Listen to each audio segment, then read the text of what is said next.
How did you come to discover your why then?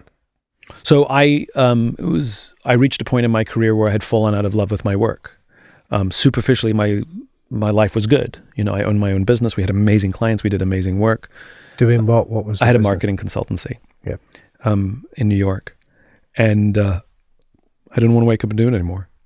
I was done. And was that a sudden realization or a dawning one? I mean, these things always feel sudden, but they've been, that's a slow boiling frog until you realize the water's boiling. So the answer is, who knows? It showed up, like how long does it take to feel depressed? I don't know. Yeah. And I was deeply embarrassed, feeling bad because I shouldn't. Look what I'm doing.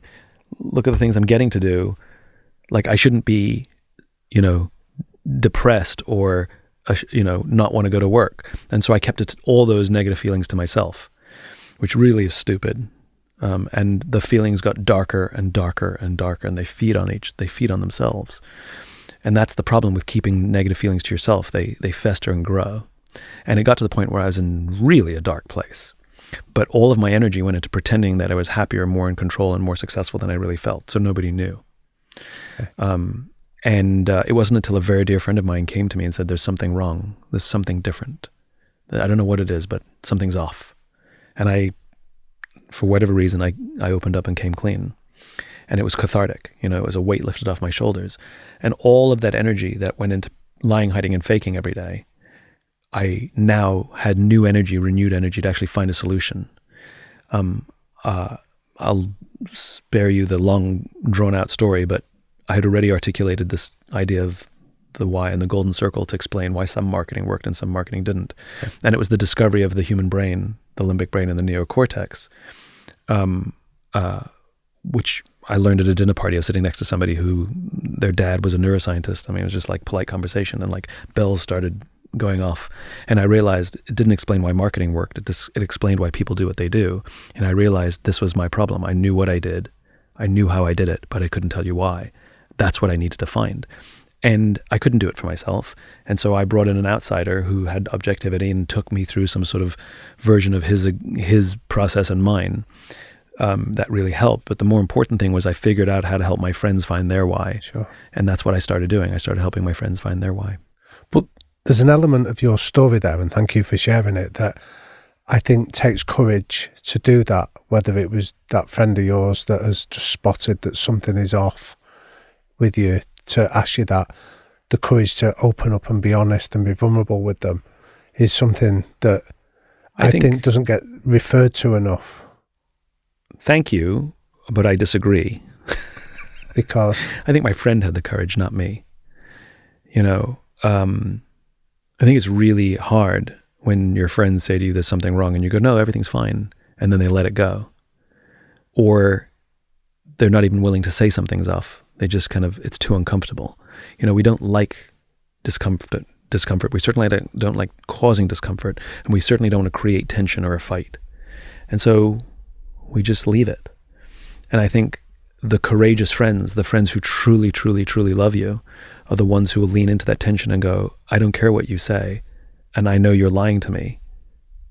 I love you to death, and I know something's wrong, and I'm going to keep asking you until you tell me, And more importantly, whatever it is, I got you. I love you. You're safe. I don't know what it is, and I don't care what it is. Just know that I'm your partner, and you are never alone. And the friend who helped me, that became the way we said I love you to each other. We used to say, you're never alone, because that's how it all started.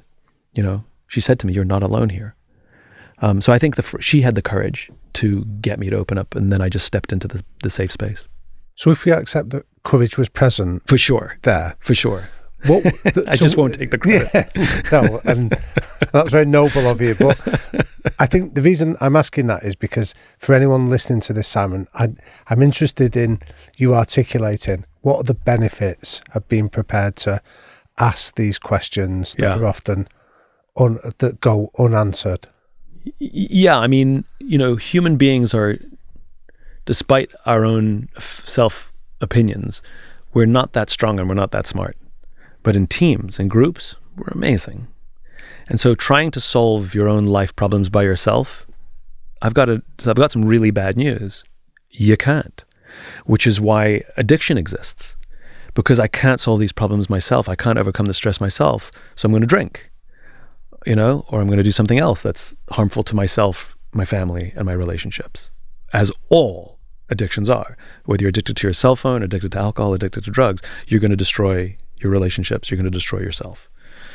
And there is tremendous value, and it does take courage, you're right, for somebody who loves you to say, I got you, I'm here, let's do this together.